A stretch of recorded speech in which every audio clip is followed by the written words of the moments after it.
Each year, Microsoft Research hosts hundreds of influential speakers from around the world, including leading scientists, renowned experts in technology, book authors, and leading academics, and makes videos of these lectures freely available.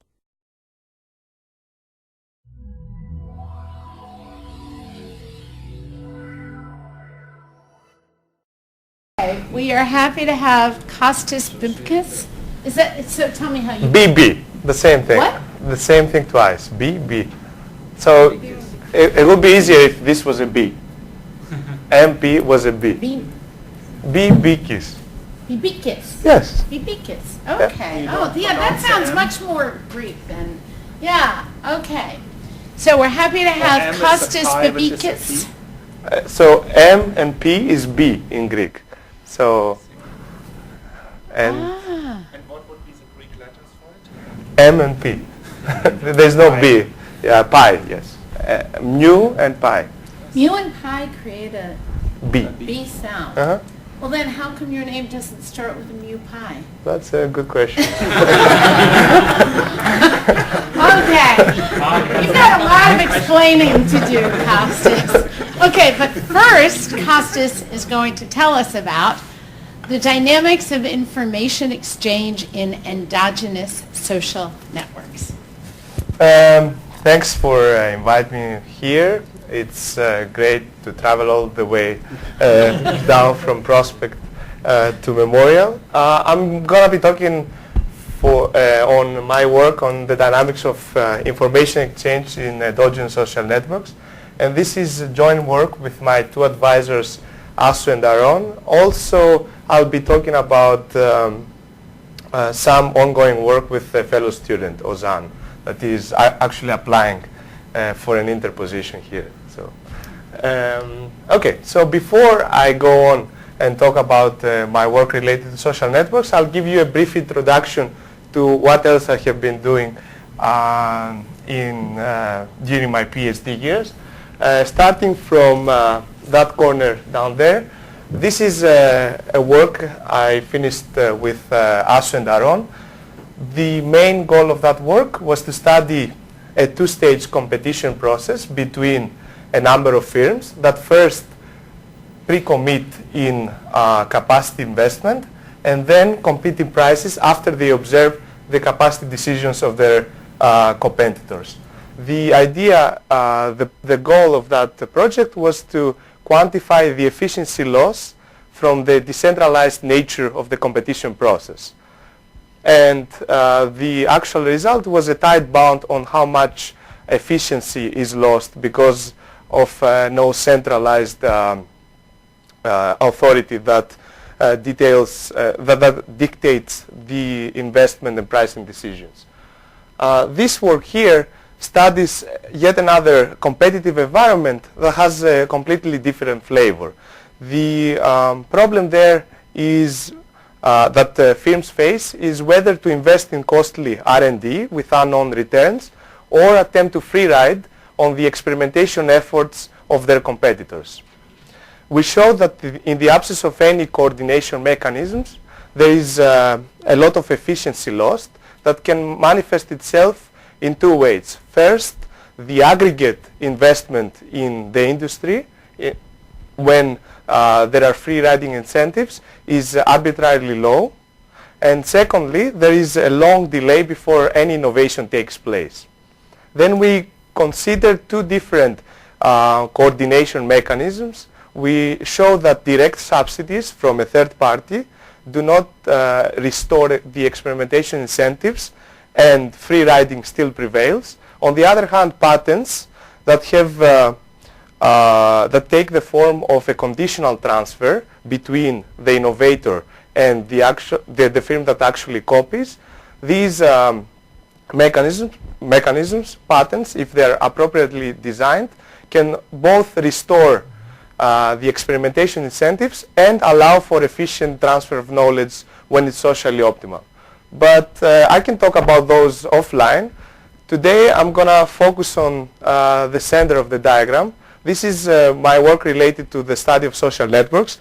I'll start with a paper that presents a model, a micro-founded model on how information propagates in a network, and then I'll talk a little bit about this ongoing work on how to price in a market for a divisible good when there are network externalities between the consumers. Okay.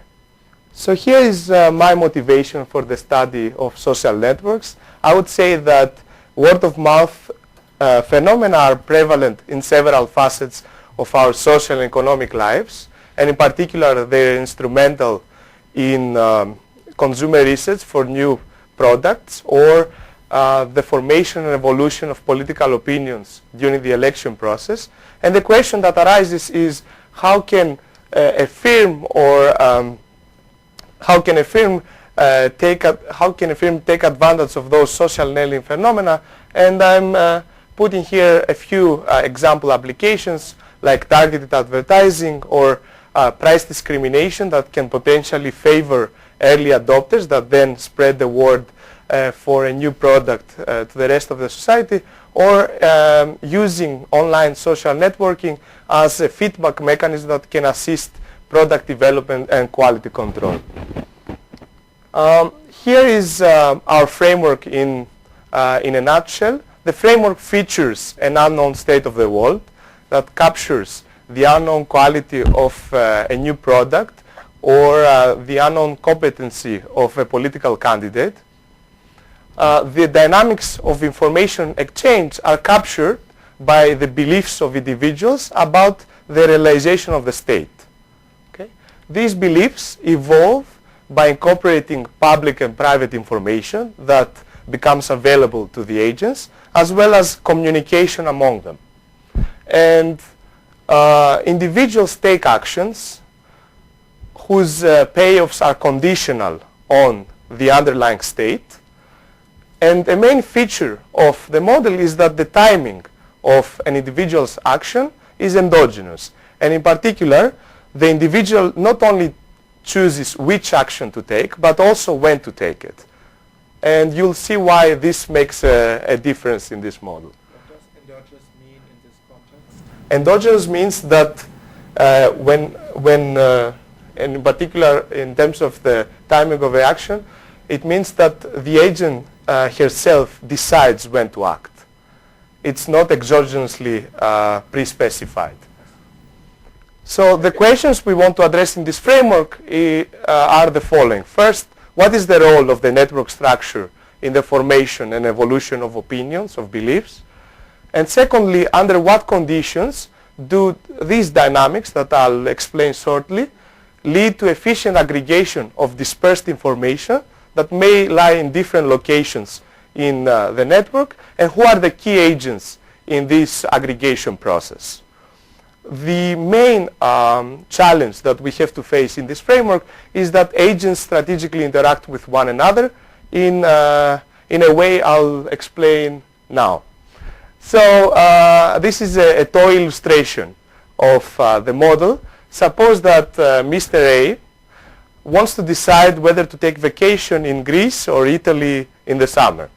Okay? And you'll see that I'm not biased.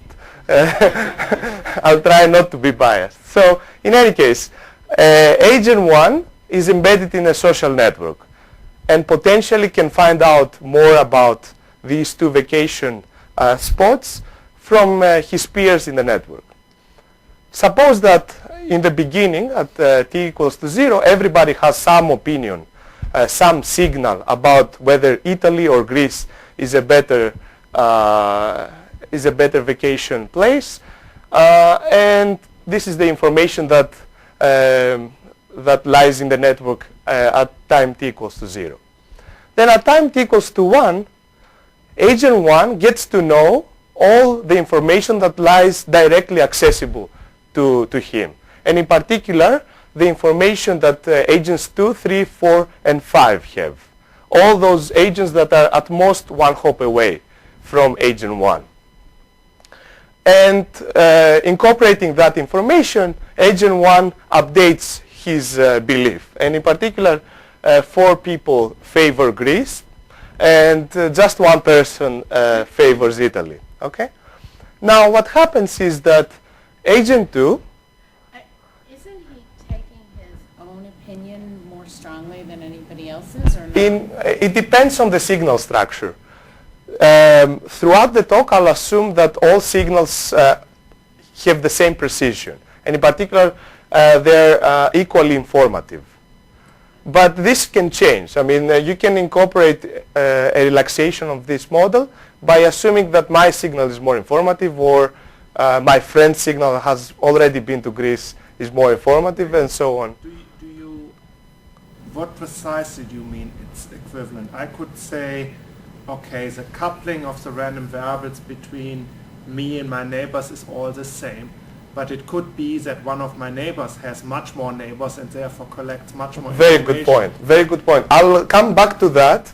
So exactly that's what I'm trying to study. I'll assume that all agents are identical except their network position. So the fact that agent 2, say, is more informative than everybody else has only to do with his network position. And that's exactly the point that you're making, that agent 2 might have access to many more signals than I have, so he's more informative than me. So his importance in the network, say, is just a factor of his position. So is that an assumption or a consequence of? It's a consequence of my assumptions that I'll detail in a bit. You're assuming the network is common knowledge? Yes, that's a good point too. Yes. And I'll come back to that too. Yeah. Okay. So let me explain what is the main feature of the model first. So agent 2 decides to take an action. He received the information from agent 8, and he decides that he no longer wants to wait, and he decides to buy a vacation package for Greece. What this implies for the information aggregation process of agent 1 is that the information that would favor Italy and would reach 1 through 2 is lost for agent 1, because the assumption here is that agent 2, after he subscribes to a vacation package, has no longer an incentive to go on and communicate and find out more information about which of the two places is better. Okay, so this stops his search, agent 2's search, and from then on, agent 2 can only communicate the information he has obtained up to the time of his decision, and in particular, just this signal. Okay, so whenever I would communicate with agent 2, he would tell me why he chose Greece over Italy, but he wouldn't tell me what information he could potentially have had access to if he chose to wait. Okay, so although we start with a fixed network, the network dynamically evolves because of the actions that agents take. And this is a main feature of the model. So the action, in terms of the network, the important thing about the action is simply that you stop gathering information. New information. New information. Great. That's exactly the point. Now, in this example, you draw a tree, but it could be there would be some other paths to these two agents. Great. And So they actually may have changed their mind, so I might get contradicting information. That's a good point too. So another assumption is that information comes tagged, and in particular comes with a tag. So in particular, when 2 communicates with 1, he would say, well, 8 told me that Greece is better. So cycles do not matter in this case. Or if you don't like this, it would be that since I know the structure of the network, I know who agent 2 communicates with, and whenever agent 2 tells me 10 people said Greece and 15 people said Italy, I can find out which of this information is new to me, and I can incorporate that to my decision. So there is no problem with the trees because of the tagging of information. Okay, so These two people that were lost, they could have had some other path. definitely. But what I'm saying is this path is lost. The information cannot travel through that path. Yes, definitely. Okay, so then the process continues in the same way, and at some point agent 1 chooses to take an action. Okay? and the action should be Greece at this point. so okay. So just Yeah. to make sure, the fact that I'm making a decision based on taking the majority vote of my neighbors eventually would get communicated to others as if I'm acting independently, or So first of all, the action I take, I mean, what you said, the majority vote would be true if all signals have the same precision, which is something that I assume. So in particular, all the information I aggregate, I use then the Bayes rule to update my belief about the state. So now, since whenever I communicate with an agent, I know all the information he has received up to the point of his decision, I can reconstruct the decision. So the decision itself is not really informative for me, because I can reconstruct it from what I learned from the agent. So you learn the entire path of Right. the information Right. travel. So yes, when I communicate with agent 2, he will tell me 8 told me this, 2 told me this, and if he communicated with 9 and 10, he would tell me 9 told me that and 10 told me that. So he wouldn't say that 8 told me that 9 told yes, me. but it's the same thing. Okay. But Because you it's know, all you know the tagged. structure. So every agent knows the structure of the network, yes. Ah, okay. So let me I still have a question. Sure. So agent 2, does he have an independent signal to whether Greece or Italy Yes. is nicer by himself? yes. And he tells you that as well. Yes, yes. The question here, the thing that I want to study is how this information travels in the network. And coming back to your point, so potentially the communication might blow up, right? But the thing is that if signals come from, if there are types in the network, that I know that agent 1 is type A, so I know how informative is his signal. So the only information I need to communicate is how many people of type A said what. So this immediately reduces the dimensionality of what I communicate, of my messages. So you're telling me that for agent 1, it's assume nobody makes a decision until he takes his own decision. Then the only thing matters along that part is how many people Right. choose Greece and how many Right. Italy. If their signals are have the same precision, if they are equally informative a priori in terms of the signals, okay? Which you're assuming. Which yes, which I'm I mean, assuming I'm for sure now. you could Yes, modify that assumption. yes. I'll be more explicit about my assumption shortly. So you have some kind of information which says, so there's an absolute best. So either Italy is better or Greece is better. You don't rank them on a scale.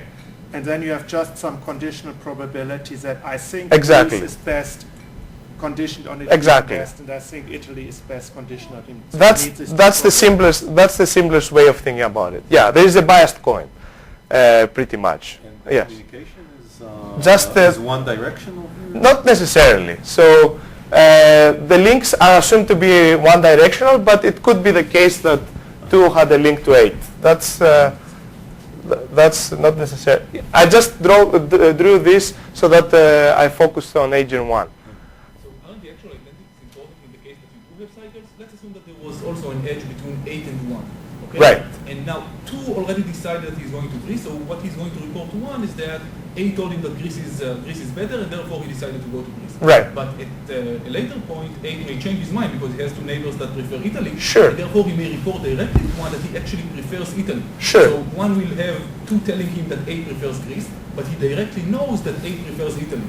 So in this case, it seems to be important that he knows that 8 is like the same person who changed his mind, and not just a type, in which case it's like, it can be like 2 different people, right? It's like, Yeah, a but different scenario. okay, but agent 1 will know what 8 told me told him in the first period, and then Really is complete information. yeah, and then the second time that 8 communicates, he will factor this out. Yes, but that's only because he knows that this is 8 and not some like type A user, right? If he only knows that some type A user told number 2 that he prefers So he's not Greece. just counting, he's actually keeping track of the individual. Exactly, Yes. that's... business. Ah. Contrary to what I thought you said 2 minutes ago. No, no. Okay. I know who communicates this information to me, and I know. I mean, I can factor this out, and I can understand which signals came from which individuals. So you're not just counting. You might as well just count. No, you might as well count. I mean, the only You will learn about what they originally thought. Never mind what they did. You don't care whether 2 goes to Greece or not. You only care what he originally knew. So the only and what he learned. So in the end, you have access to the information of M of your N people. What about the scenario with the 2 contradictory votes for A? Because you will learn what A's own opinion was and what opinion he got from these 2. So 8 will not. You don't care that he changed. You don't care what his action was. All you're trying to do is gather the information that was originally on the network. So 8 doesn't send. Coming up, right? So 8 doesn't send an aggregate of his information. 8 sends what signals he received. So 8 doesn't send a vote. He doesn't send in the beginning Greece and then Italy. He sends all the information he has gathered. So the only problem is to make sure that double counting does not occur. So he hasn't really changed his mind. He's just transmitted information, and depending on how much information he's gotten, if he's forced to at this point, he may choose to take this action or that action, but his mind doesn't really matter. What matters is just him. So I'm going to finally let you go on, because otherwise you'll never get anywhere. Sure. And hopefully when you give us the precise definition, it'll make more sense. Okay, so let me give 2 slides on putting this work into context. The first such slide gives you an overview of the models of diffusion of information or product adoption. There are 3 main groups of such models. The first one are the so-called aggregative models, and the best illustration is probably the Frank Bass model of diffusion of innovation. The focus of those models is on the market at an aggregate level, as opposed to individual decisions. A second such model that you may be more familiar with are the so-called epidemic models of diffusion.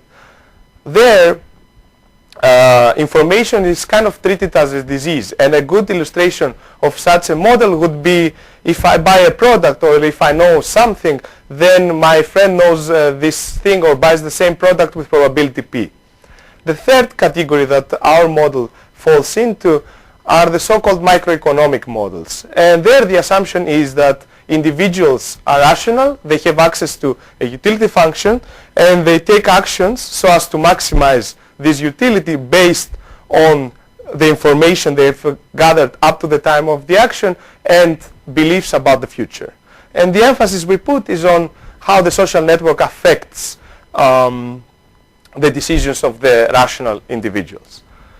So by the emphasis, you mean the kind of new element that you are introducing here. So a bit more of literature review. Our work is related to work in learning, and I draw the distinction between observational learning, starting from the paper by Banerjee, Biksandani, Ilan has some work on that. The main assumption of those models is that agents take an action one after the other. They are lined up and take an action one after the other. The information they use to take that action is some private information and an observation of a subset of past actions. And I'm saying here that this is a good example to explain, say, herding in financial markets, but doesn't really capture the communicational element of word of mouth. That is my, so I see this line of literature as complementary to what I'm doing. Also, there is the bounded rational learning models that can take a lot of different forms. Typically, the assumption is that agents are myopic in some sense, and they use exogenously specified rules of thumb to take decisions. Our work is also related to work on chip talk. In chip talk models, agents are assumed to be misaligned in terms of interests, and the focus is on whether truthful communication can be sustained or not, as opposed to the dynamics of the belief evolution. Finally, there is some empirical work by Marcus Mobius and his co-authors that actually map this model on a Facebook experiment they did at Harvard. But Which model? the model I'm talking about. So it was nice because we independently came to the same model, he from empirics and I from theory. So it was very nice. So anyway, so this is the model in more detail. There is an unknown state of the world that can take one of two values. So Greece or Italy is better. This generalizes to any finite number of states. The communication network is fixed and given. I'll briefly talk about network formation later in the talk. Each agent receives an IID private signal. N denotes what? Sorry? In the communication network? Okay, so N denotes the size of the network. N is the number of agents in the network. So each agent receives an IID private signal that is correlated with the underlying state. So there are two, say, distributions. If the state is 1, if the state is Italy, then the agent receives a signal from F Italy. If the state is Greece, he receives a signal from F Greece. Okay? Is F known? Yes, yes, yes. And at every time period, agents can choose to take an irreversible action, which is as if they guess what the state is, or they can choose to wait.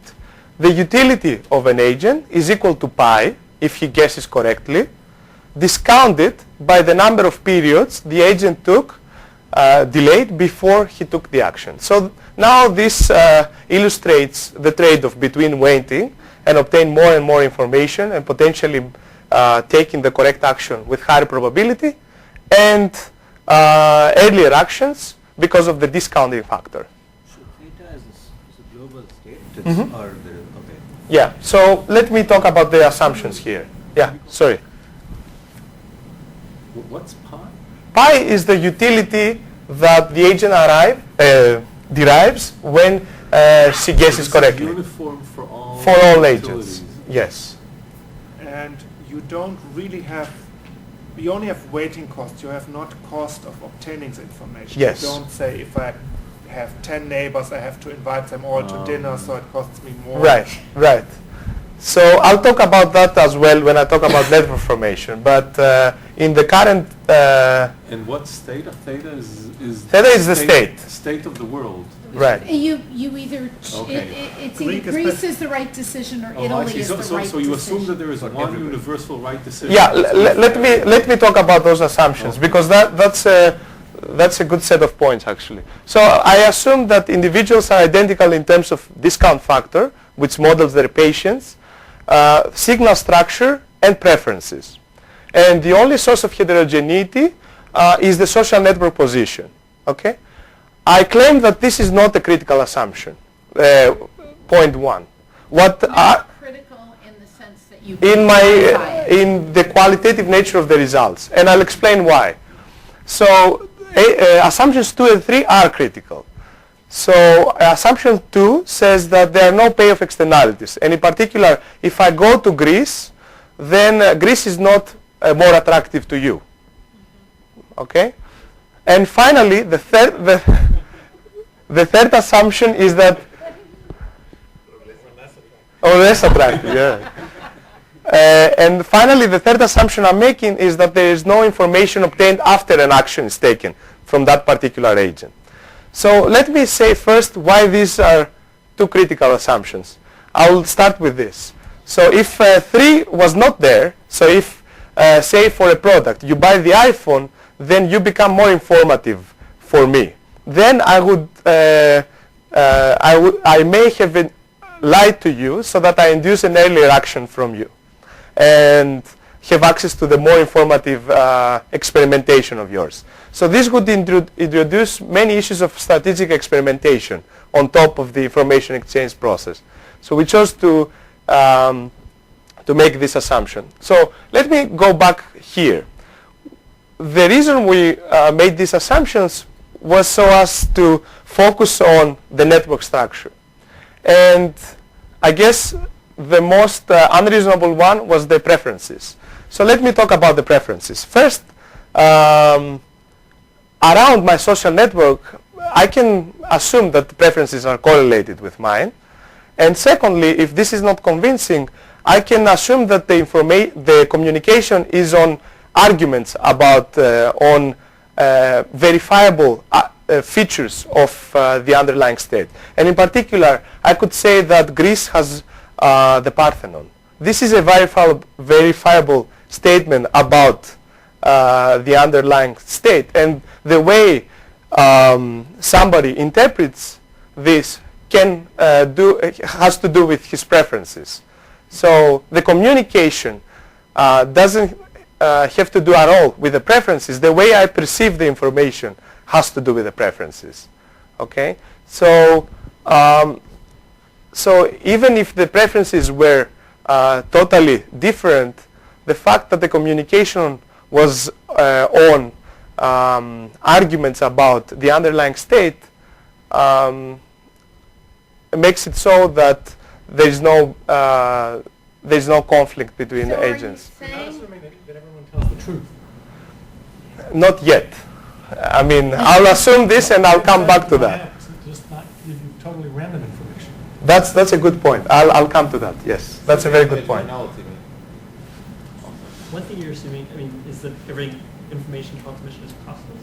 So I really thought there was some heterogeneity. I'd start wondering a lot about, I introduced just small frictions. You'd be surprised if a lot of information got transferred, right? So in a world where we all have aligned preferences, maybe, given small frictions, people will transfer information. But in a world where I don't care whether there's the Parthenon, or that I don't care about it particularly, this would never get transferred, although I might be connected to somebody else who really does care about it, right? So you can see that it's the combination of the fact that you have a costless information transmission and you've got that allows you to get the heterogeneous preferences sort of without loss of generality. I don't think that would go through in general. Okay, so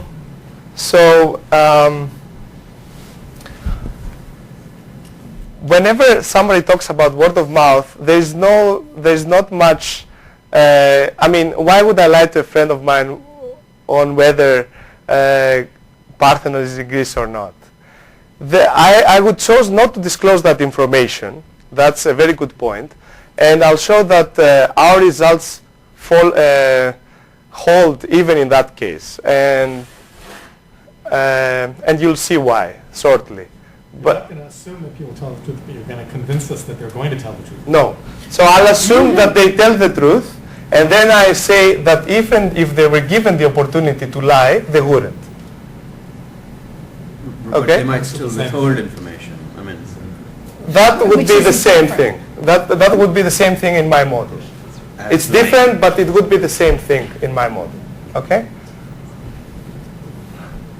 Okay, so let me first deal with an individual problem. Okay? So the individual's problem can be cast as an optimal stopping problem. And in particular, the question is, when is it best to stop talking to one's peers and take an action? The difficulty comes from the strategic interaction between agents. And in particular here, if agent 1 knows that 2, 3, and 4 will delay their decision, he has an incentive to delay as well, right? Because this will give him access to all this information. As opposed to the case that 2, 3, and 4 take an action immediately, in which case agent 1 has much less incentive to wait. Okay? So an agent's action is simply a mapping from his information set to the set of actions. The information set contains his private information and all the messages that he has received from his social neighborhood up to the time of the action. And the equilibrium concept we adopt is that of perfect Bayesian equilibrium. In particular, we assume that we require that agent I takes the action at time t that maximizes his expected utility given the information he has gathered up to that point, and given what he expects others will do. That is captured by sigma. Okay? So what you're learning is all the signals that everybody received within a certain radius. Is that roughly what? Right. this is? And Okay. yes, yes. How do you know that this one-shot deviation property is equivalent to perfect Bayesian equilibrium? What's that?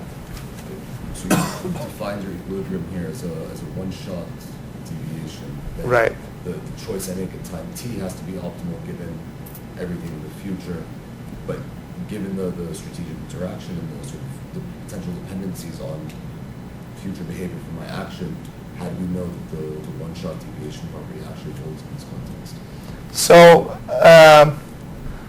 So what is central in this model is that after I take an action, after I decide to take action 0 or 1, I do not really care about what happens in the future, right?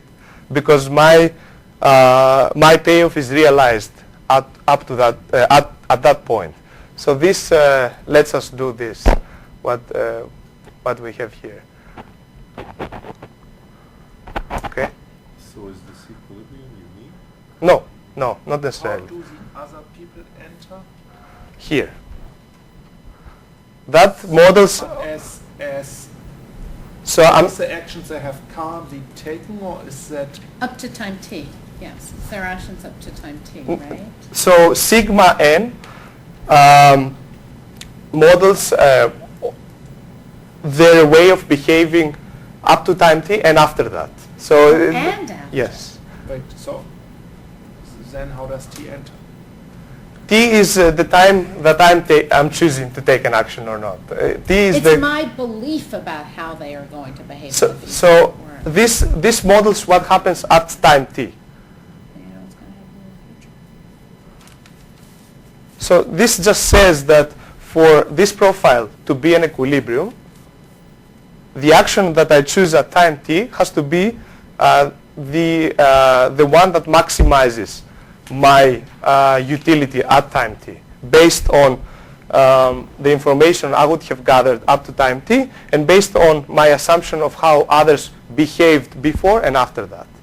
Oh, so that's strange. So you make assumption about people's behavior in the future, So but you don't make an assumption on the information you get. yeah, but sigma is a function from information to actions. So the assumption I'm making is that if they had this information, they would have acted this way. Oh, and their preferences are the same as yours and blah, Right. blah, blah, so. But only at time t. Right. No, The this- future Where's- notation. Where does the future come from? Where's the information transmission? My choice about what I want to say. So the information transmission is captured by I, right? So what I'm assuming here is that sigma is a mapping from information sets to actions. Okay? Right, but And so are you assuming that people are being truthful for now? yes. I mean, this allows us to deal with cases that they are not truthful. What I'm assuming, You're not saying anything about what agent I is saying to agent J. I'm not saying anything, no. So you're assuming that he's being truthful. But it doesn't affect his, oh it does, yes, you're right. I'm assuming at this point, very good point.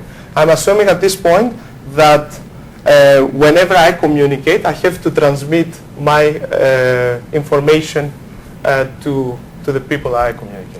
I'll come back to that. Actions, right? Huh? The only actions in this game are the stopping rules. Yes, very good point. Very good point. Sorry about that. Yes.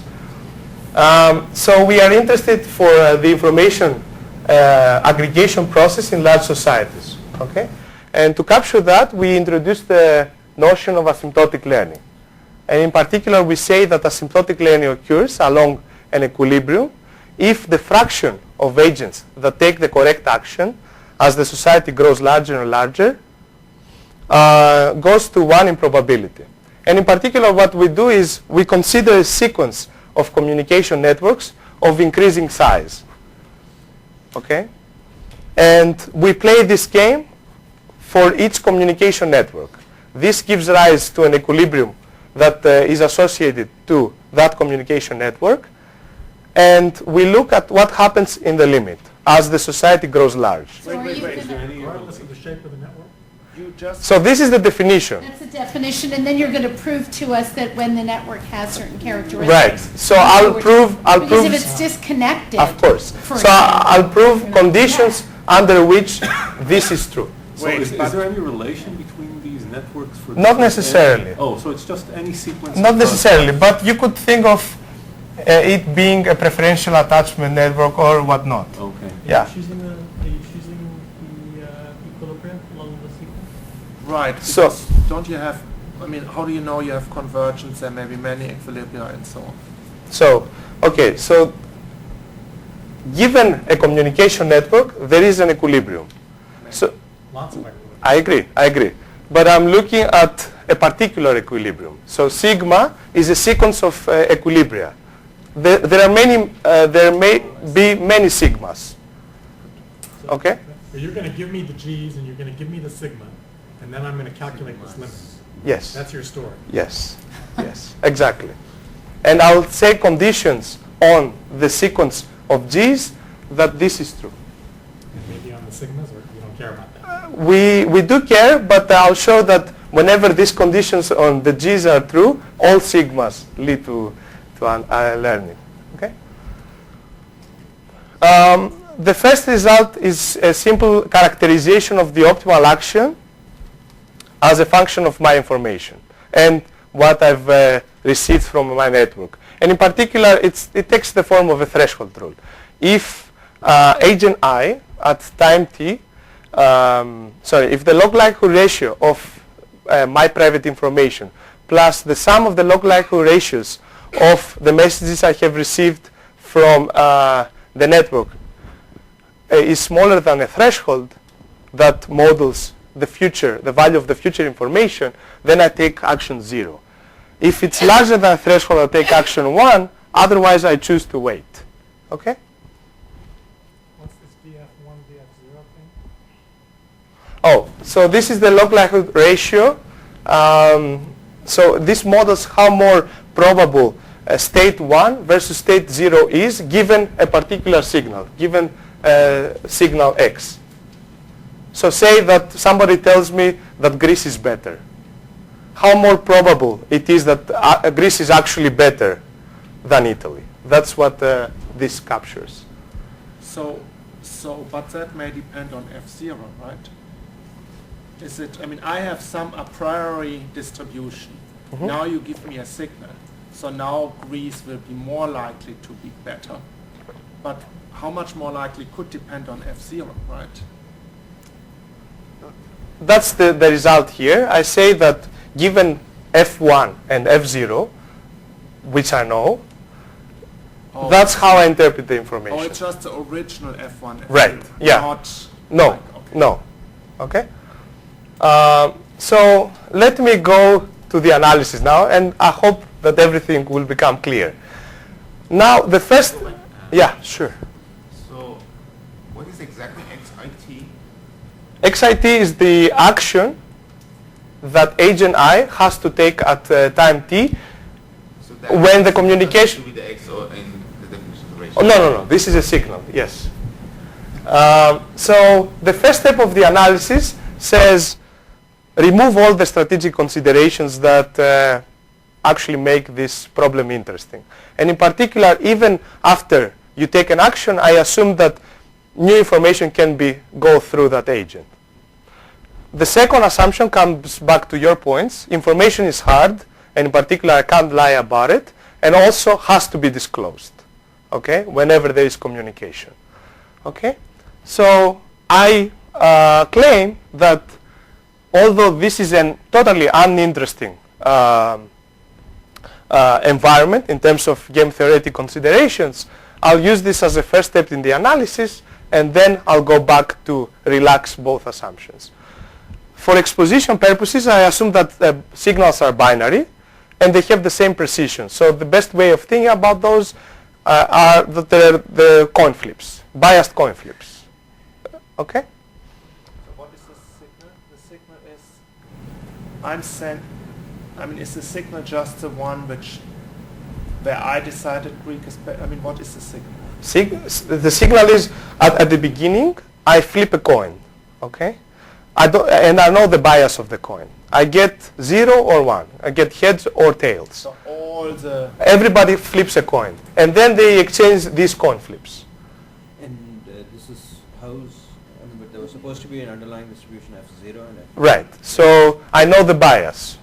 And you assume that F0 has a bias towards 0 and F1 has Right. a bias towards 1? Sure. Yeah. Otherwise- If it was the other way, I would interpret the signals differently. So yes. Yeah. That's yes.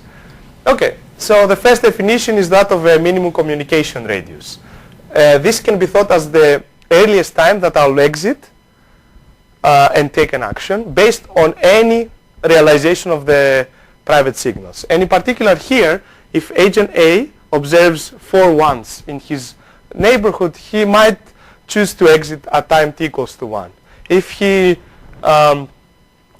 sees disagreement around him, he may choose to wait for one more period. Since we are interested in the earliest time that agent A might exit, then we say that the minimum communication radius is 1 in this case. Okay? The second definition is that of a k-radius set. We say that agent I belongs to a k-radius set if the total number of signals he has access to in time equal to the minimum communication radius is k. Okay? So here we establish that individual A has a minimum communication radius equal to 1. Then we say that A belongs to a 4-radius set. Okay? Great. The first theorem is the following in this simple setting. Asymptotic learning occurs in a society that in my case is a simple sequence of communication networks. If in only if there are no large k-radius sets. Okay? And I'll give a more intuitive statement of the theorem in a short while. So what this means is that a large number of agents with finite minimum communication radius neighborhood precludes learning. Okay? And here is like an intuitive restatement of the theorem. Node I is an information maven if the log likelihood ratio of the information that is directly accessible to him in one time period is unbounded. In the case that I'm explaining now, that of binary private signals with same precision, a maven is simply an agent that has unbounded in degree. Okay? And I should say at this point that the in degree can grow much slower than the network grows. So it might grow with the log of the network, but it has to grow. So a social connector, on the other hand, is an agent that has an unbounded out degree. Okay? So the corollary says that asymptotic learning occurs if and only if the society features at least one maven and everybody is close to that maven. And what I mean by the formal statement of close is with the help of, I can formally state close with the help of the minimum communication radius that I defined before. So I'm not understanding what asymptotic learning is then, obviously. So you need an unbounded, you need an unbounded node. In degree. An unbounded in degree node. So a good illustration of what happens is the following. The maven that I explained efficiently aggregates information and has good information, and then this passes to a connector that then spreads it to the rest of the society. But the network cannot learn just on the basis of lots of people having a finite amount of information coming in and passing that on effectively. So this depends on the discount factor, but in principle, no. because in a network. Oh, if I had no discount factor, then Of course. you wouldn't need a Maven. Okay, Of course. that's what was just bothering me. Of because course. I thought I was thinking of things. Of Okay, course. fine, So fine. what I'm trying to say here is that Mavens are not enough. Informational hubs that people talk about are not enough. It has to be that the society is so structured that this information travels quickly. And this is what the connectors do. Now, if I'm a single isolated node, otherwise you sort of, the network learns, you will say the network doesn't learn. Not necessarily, because I want the fraction of agents that take the correct action to go to 1. So even if log n, Why do you then need that everyone, almost everyone, I should or have, almost, and almost means in a percentage which goes to 1. yes, exactly, yes. And the rate at which the Maven goes to infinity and the percentage at which it goes to 1 don't matter. No. Okay? So I promised that I would deliver in the case of the dynamic environment, in which when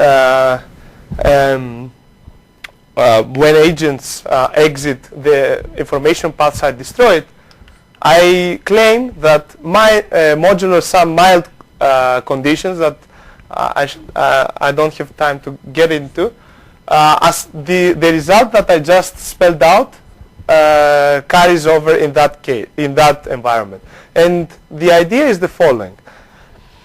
It's given in this figure. If node I communicated with node L in the previously static environment and potentially made a good decision based on L's information, then the only reason that I will not communicate with L is because a node J in the information path from I to L will exit prematurely and destroy that path.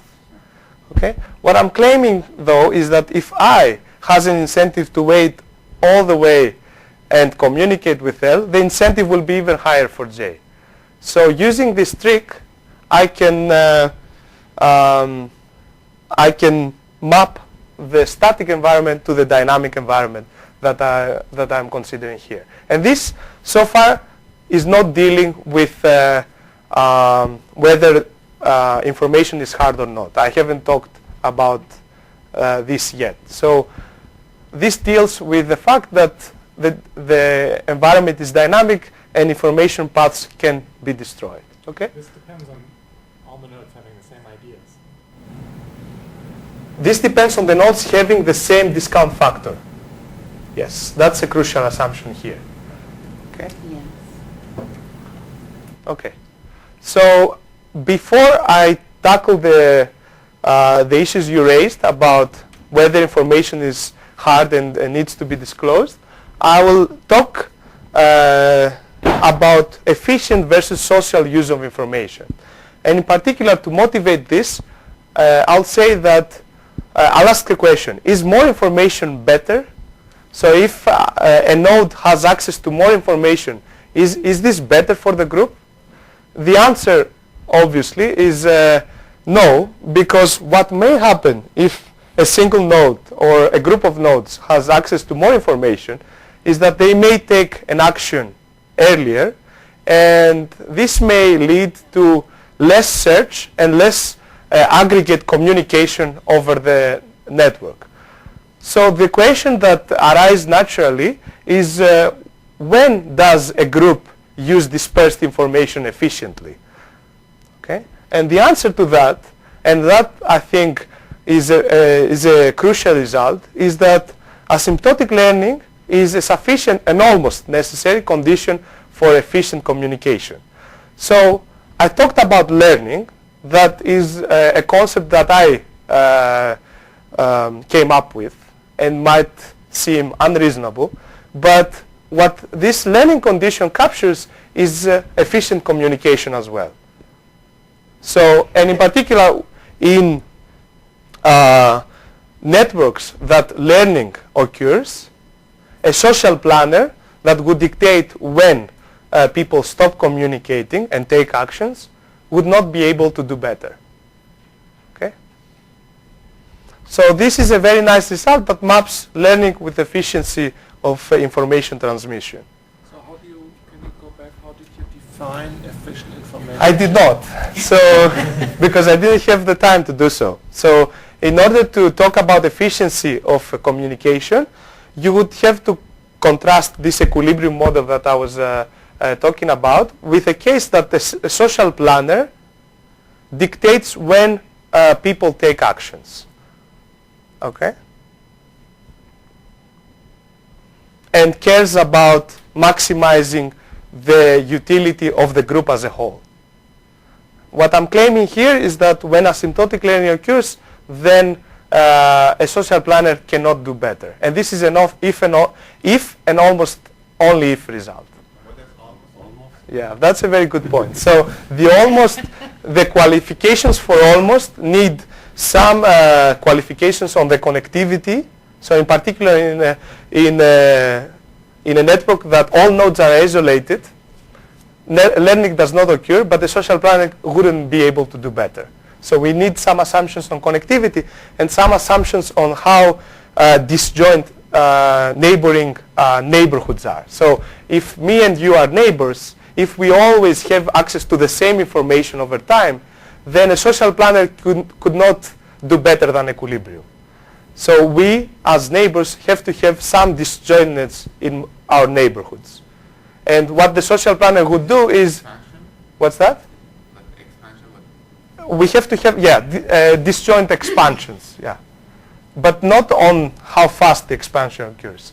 So in particular, what the social planner would do here is that if we are neighbors and at equilibrium you would exit earlier, the social planner would induce a later exit and in this way help me. So that's pretty much the result. And yeah. Okay, so I'll come back to your point now. An assumption I made is that information is hard. And in particular, I can't lie about it and I have to disclose it.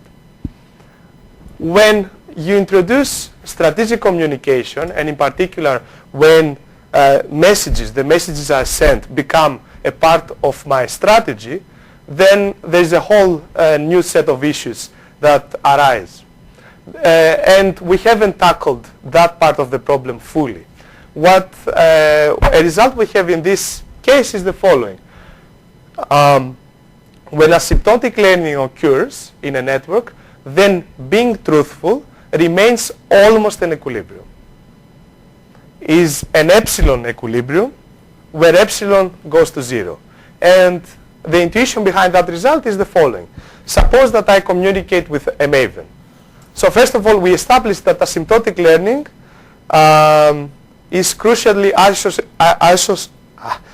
associated with Mavens. Okay? So the theorem about Mavens does it hold for general signals or is it particularly for binary signals? It holds for general signals. The definition of a Maven changes if you change the signal structure. And in particular, if you assume that a particular agent can be fully informative, then that makes him a Maven immediately. Okay? So let me go back to this. Say that a group of people communicate with a Maven. Then an individual, then an individual signal is not pivotal in my definition of a Maven. And in particular, if I lie to a Maven, then the benefit I will get from that is small. So this allows us to carry the analysis of truthful communication to the case of strategic communication. Okay? This is a very confusing result. Yes. So we're in the limit, so we're in asymptotic, and we picked an equilibrium we found as a path, and if we've got this equilibrium, and it has this property that asymptotic learning holds, which doesn't hold in general. And so the claim is if the asymptotic learning property holds, we have such an equilibrium, in such an equilibrium, there'd be no benefit to deviating. So does that preclude the existence of other equilibria in which people do lie? No. So I'm claiming that there is an equilibrium that asymptotic learning occurs. So although previously, that's a good point, although previously, where in the case of truthful communication, if asymptotic learning occurred for equilibrium sigma 1, it would occur for all equilibria. In this case, I'm just saying that being truthful is almost an equilibrium. Okay? Okay, so another extension is that of network formation. So to model a network formation, we consider a two-stage process. The first stage, agents choose which links to form and pay the associated costs. And in the second stage, information is exchanged over the induced communication network. And there, the question is, what communication structures lead to asymptotic learning? And we have some results on that because of time issues, I won't go into. Okay, so let me very briefly talk about this line of work and slowly conclude. The question I want to address is how would you optimally price in a market where for a divisible good when there are network externalities? And a good example to have in mind is that suppose that Facebook started charging for its service. And in particular, in a per hour basis. You derive some utility by being part of the Facebook community, but this utility is even higher if your friends, if your local group is also part of that community. Okay?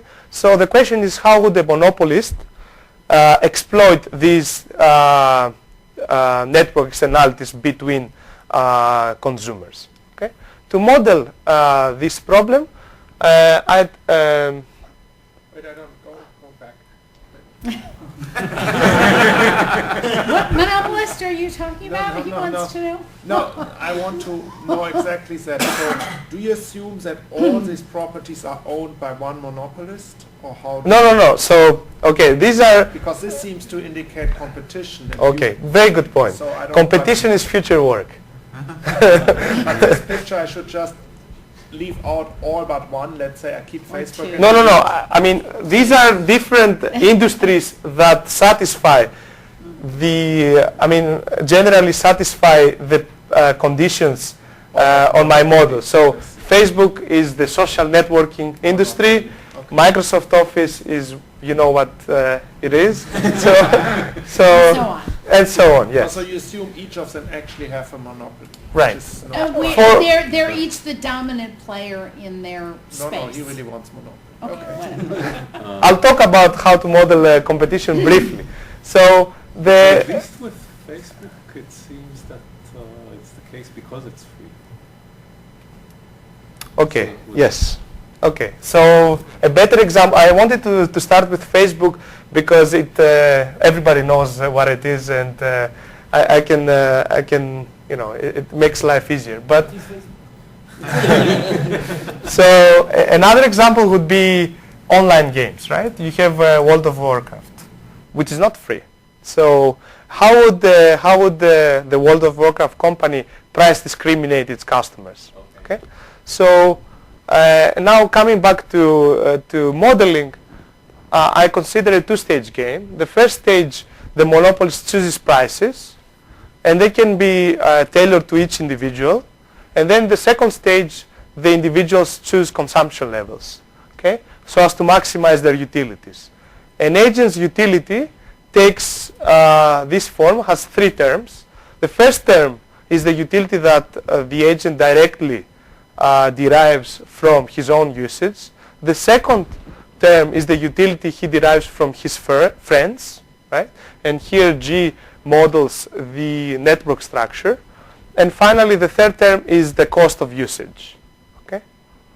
So this would be like phones or something where right. if you're right. Or, so or XI means participate, not participate? No, it means how much to participate. It's a divisible good. So, say that it goes from 0 to 1, yes. And this is the cost for using. Which the monopolist has chosen. Right. Mm-hmm. The question we want to address is first, when is price discrimination beneficial for a monopolist? How do optimal prices relate to the network structure? And finally, what is the revenue loss when you ignore those externalities or when the monopolist cannot perfectly price discriminate? Okay. So to make things concrete, I assume a specific payoff function that takes this form. It's a quadratic. So the first two terms is the utility I derive from my own usage. The third term is the utility I derive from my network. NI here represents who I care about. Okay. And finally, the third term is the cost of usage. Okay.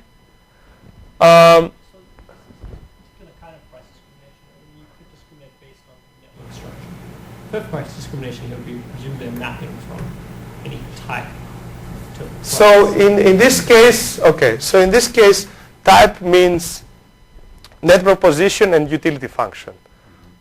So it is network position. Okay, so I missed that. Yes, yes. PI of XI, I thought it was... The position is captured by G. There is a knowledge of... But am I pricing it? PI of XI G or not? Or there's a... Okay, so this is the monopolist problem. The monopolist chooses the prices, okay, so as to maximize his revenue, based subject to the fixed point condition that XIs will be chosen so as to maximize their respective utilities. Okay. What is the price structure? So price is per unit of usage. Yes. Yes. So it's not a price per unit of usage and a network. In other words, I could say you're connected to. It's PI, so it's per. Oh, it's I specific. Right. That's not what. Yeah. Okay.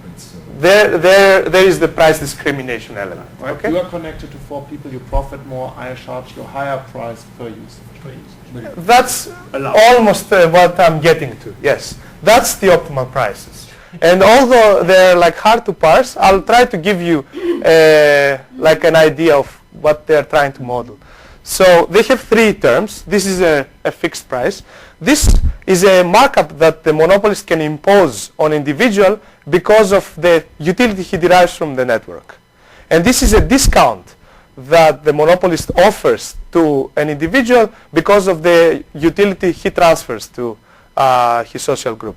The nice thing to note is that these 2 terms differ only in this T here, right, in the transpose. So in one case I have G, in the other case I have G transpose. Is one of them manifestly bigger than the other or not? Depends on G.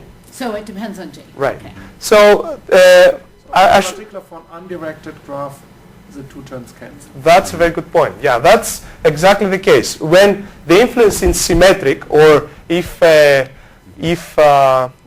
network, so if the graph is undirected, there is no benefit from price discriminating.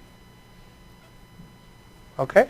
So another point is that both the markup and the discount are proportional to the bonus centrality of the agents. So typically when you talk about prices and social networks, the pricing structure takes the form of, if you have a higher degree, your prices go down. Or if you have a lower degree, your prices go up. So here we say that the degree doesn't really capture everything there is in a network. And a better measure of influence is that of bonus centrality, which comes from sociology. And intuitively, I am more influential the more influential my neighbors are. So bonus centrality is computed as the stationary distribution of a random walk over the network structure. Okay? And this is a nice byproduct of the result because it maps, it gives an economic foundation for a sociological measure. So, Our tilde is the bonus centrality yes. in this formula. So that we have to calculate first. Yeah. You restricted yourself to linear functions of the usage. Could I do better if I use other price functions of X? Okay, so that's yes. Okay, good point. That's a future direction, but a main assumption of this work, so as to map it to bonus centrality, is that my best response function is linear. So potentially I could do better if I had a non-linear price function. More revenue? What's that? I could do better means more revenue. Yes, for the we take the stand of the monopolist. That's a good point. I don't know, we haven't looked at nonlinear prices, yes. So, I mean, this utility being quadratic with a negative b term, I mean, that's crucial to this assumption. I mean, I'm seeing b's in the denominator, so it's like you can't evaluate the expression. I would have liked to say that here, have a linear utility, this should just work, and seems like it won't. Why is that? So as I said, we need that the best response function is linear, okay, and and we actually need that the utility function is concave, okay, in some sense, so that. And if b were 0, it wouldn't be. It could be, but so okay. The problem with this case would be that then, since we assume that the externalities are positive, then the usage would skyrocket, right? So we need this b term so that so at some point it's no longer yes. I mean this would make the problem kind of trivial. So the more central agents pay less. That's the bottom line. Yeah, but the measure of centrality is so no. Actually, sorry. So it depends on how much influence they transfer out versus how much influence they comes in. How do you become an agent that doesn't pay a lot? So if you are very influential to your social group, but they don't influence you back that much. So okay, the second. You can only price discriminate to a certain extent, right? Very good point. And for example, when you have this, you often see that people like if they invite their friends, they get a discount. And Yes, so yes, can yes. you say something about these sort of? Yes, very good point. I will briefly touch upon this now, and exactly what you said is the result that is missing from that paper. That's why it's ongoing work as opposed to finished work. So I'll wrap it up. So the result here is the question here is what happens when you can't perfectly price discriminate, when you can pick one price. And the result that I'm missing is what happens with two prices, which is exactly what you're saying. If you can do it with two, you can do it with k prices. So with one price, the first lemma is that if you knew who would buy, if somebody told you make sure that agents 2, 3, and 4 buy, then you would be able to compute the optimal price and the revenues. So that gives rise to a potential algorithm. There are 2 to the n different sets of active agents, and somebody can tell you target that particular set and pick the optimal price for that. The question is, can we do better than this algorithm? And the answer is yes. The answer lies in some sort of a centrality index of the agents that has to do with the bonus centrality. And in particular, the agents are a priori ranked in terms of their centrality, and the monopolist considers them one by one. And we start with the set of active agents being all n agents. Then we compute optimal price and revenues. Then we drop the one with the lowest centrality index, and we do the same for the remaining n minus 1, and so on and so forth. Okay? So this is a very nice index policy that kind of reminds the Gittings index policies even, and reduces the complexity of the algorithm from exponential to n to the 4. What Marcus is talking about is the result I'm missing. What happens when you have two prices? Okay? That could take that would model the case of full and discounted price. And all of this for this fake utility function that you have, that correlation. Yes. So we have some assumptions on the utility function. The main assumption is that the best response function has to be linear. Okay? Okay, so I'll summarize. I won't talk about future directions. The talk had two parts. The first part developed a microeconomic model of information exchange in social networks and illuminated another dimension of strategic behavior. And in particular, agents do not delay because they anticipate a price markdown, but they do delay because they anticipate more information. And the nice contrast is between a new pair of shoes that you would buy on a sales period and you would potentially wait for the markdown versus a new smartphone. So people typically delay their decisions because they want to find out more about the new product. The second part of the talk presented a model of pricing for divisible goods with local network effects and showed the benefits of accounting for network externalities when pricing. And with this, I'll conclude, and thank you for your attention.